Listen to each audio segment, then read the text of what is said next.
much if you click on this video, and you're sensitive to any type of topic, click away now. Hello friends, I'm Aaron and I am your Dark Side Cutie. Consider this a part 2 to the Goth and religion video that I did where I answer if Goths can be religious. Probably on screen now. If you haven't checked that video out, highly recommend you do. Either way, I thought I would share my experiences with dealing with religion and religious people, so I hope this relates to someone out there and kind of gives a sense of comfort to those of you that may be struggling with your faith. I say that because I sure have been here recently. But for those of you that don't know, I actually grew up in a religious family. My mother was diehard Lutheran, and my dad, I would pretty much say, is more lackadaisical Christian. He believes the teachings, just doesn't go to church. No big deal. Either way, I grew up attending a Lutheran church, and the way that this specific church was run was more cult-like than church-like, dare I say. The minister of this church touted himself around like he was God. And let's just say I didn't trust this guy from the very get-go, and kind of led to some disagreements between various members of my family and members of the church. Either way, when it came to the doctrine of this specific church, I really could not resonate with it, like, at all. I don't know what rubbed me the wrong way when it came to some of this. Maybe it was just the way it was conveyed to me, but there were different teachings and questionable things that went on in the church. The questionable things that I'm going to be just referring to would be the Harry Potter incident, confirmation class, and among other things. The Harry Potter incident was really when I realized, oh, this is a cult. This should not be happening. When it comes to the Harry Potter incident, I am a child of the early 2000s. I was born in 96, raised in the early 2000s. And during that time, the Harry Potter movies were massive. They were everywhere. My friends were dressing up as the characters for Halloween, reading the books, making references to the movies, and I'm over here like, oh, I'm not allowed to have anything to do with that because church. Some of my friends that did go to church, just a different one, they were like, that's ridiculous. When I got older, I pulled up the doctrine of the specific synod that Lutheran church we went to, and it said literally nothing about Harry Potter in the slightest. Like, nothing that saying it was a sin, nothing that says it was witchcraft, literally nothing. And when I brought this up to my mother, who was blindly following the teachings of the minister of this church to the point where it was anything questioned was automatically met with yelling and various forms of emotional abuse,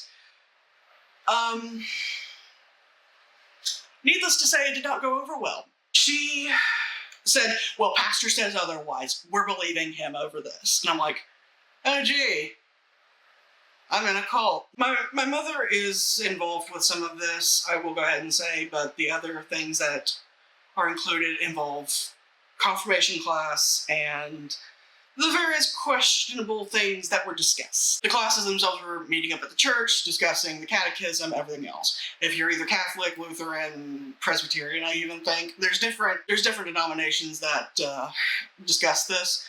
But either way, there was a mandatory confirmand's retreat where it was just the pastor and us confirmands going on this pretty much camping trip. Like, he rented a cabin at this campsite and we studied the Bible and the catechism and everything else. We had to recite memory work and everything else. When I first heard this, I was very disturbed. I was like, why is this mandatory? Why can't we just meet up at the church? Only to be met with, dare I say, some very unfortunate consequences. I remember bringing this up to my mom and she was like, you're going. I do not care what you think. You're going. He's not going to do anything. And I'm like, how do you know this? This is a guy we barely know, and he's wanting to take a group of us kids. Keep in mind, this guy is in like his 50s or 60s at this point. He's wanting to take a bunch of 12 to 14-year-olds on essentially a camping trip, and we're just supposed to blindly go along with this without questioning it. I think it makes sense. I did object to it, only to be met with emotional abuse, actually. There was a concert I was wanting to go to, and my mom knew that the concert was going to happen after the confirmation retreat. And I was like, die hard, like, I'm not going on this thing. I do not feel safe. I do not feel comfortable, because this is someone I barely know. And she actually got in my face and was like, if you don't go, I'm going to rip up these concert tickets. We're staying home. And if you tell your dad, they're going to be ripped up. I had to comply. Other things that happened in confirmation class, he tried to drill it into us that women that dress a certain way deserve to be raped. That people that are LGBT, they're sinning and going to hell, but however, there's like a way they can get into heaven if they're cured. I tuned out half of this because this stuff never resonated with me. I was pretty much forced to go to this church against my will. I had no say in this matter. I definitely remember him talking to us about, keep in mind, at one point, it was nothing but a class full of girls. And he's telling us this stuff, that women are whores, they're supposed to be below men, that pretty much anything you can think of that's like roughly incel-based, he was talking about. I'll never forget this questionnaire that he had all of us fill out. And one of the questions was, where do you feel like you would go if you were to die right now? And I was 100% honest. I was like, I don't know. I really had no clue, because I was being honest. He read, I cannot stress this enough, he read these to the entire class and judged us on the answers. Not in a loving, like, well, I mean, if you believe in Jesus, you should be okay, don't worry about it. It was, well, you should get right. Like what's wrong with you? Believe this stuff. We can teach you. It's fine. There's a bunch of other things that happened that I don't really feel comfortable going into when it comes to the amount of religious trauma that I endured because of this man and because of this church and my mother. I pretty much had to mask, for lack of a better term, when it comes to my lack of faith in anything, mainly because all this was constantly being shoved down my throat, and I had to just sit. And like I said, it was constantly shoved down my throat. I could not escape it. I remember coming out at 16 saying, I don't believe any of this. Please stop doing this to me. And that was met with, well, what are people at church going to think? What's pastor going to think? I'm like, I don't give a fuck. Like, seriously, I do not care. I've had enough. Please, at this point, you are hurting me. Even then, she was adamant. It's like, no, you're going to church. You are listening to the sermons. You're going to pay attention. It was like she was punishing me for being open and honest. Well, let me backtrack a little bit. When I was 16, my mom was battling cancer, and she couldn't drive. So I was the main driver for her. So I was like, look, I know you can't drive right now because of your double knee replacements, your hip replacement, all that fun stuff.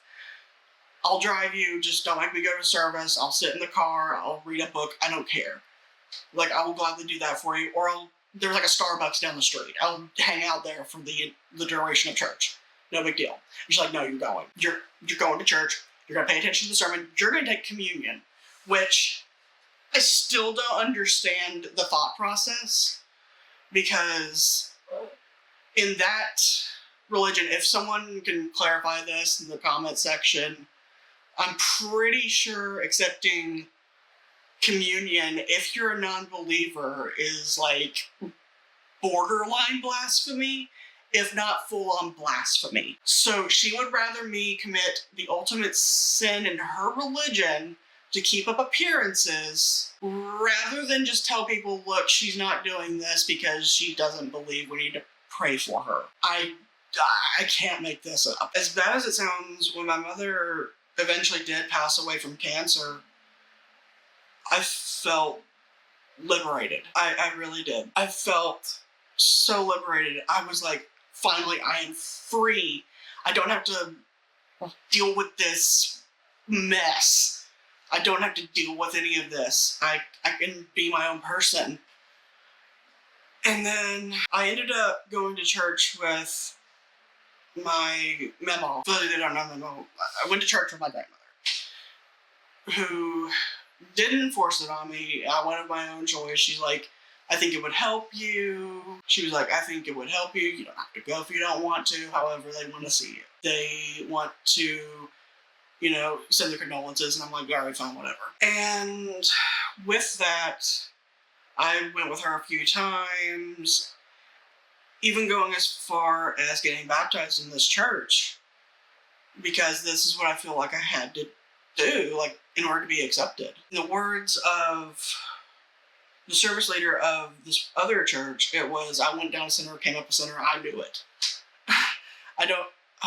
To this day, I still don't know why I went there with it, but I felt like it was something I had to do in order to, like, rinse away the guilt and shame behind what I had dealt with in the previous congregation. Plus, it was a very difficult time for me. I was dealing with losing my mom. I was dealing with the loss of my grandfather. I was coming off bills. My depression was at an all-time low. It was my senior year of high school. Like, I could go on forever as to how this was a difficult time for me. And I found myself being wrapped up in this other congregation, which, again, I just felt like I had to do in order to fit in, because this place I grew up was like the Bible Belt. Anyone that claimed they weren't Christian was kind of looked at like. With all that being said, it actually took moving to Florida and more recent events to be a little bit more open with the fact that I just straight up don't believe. Like, Christianity just does not resonate with me.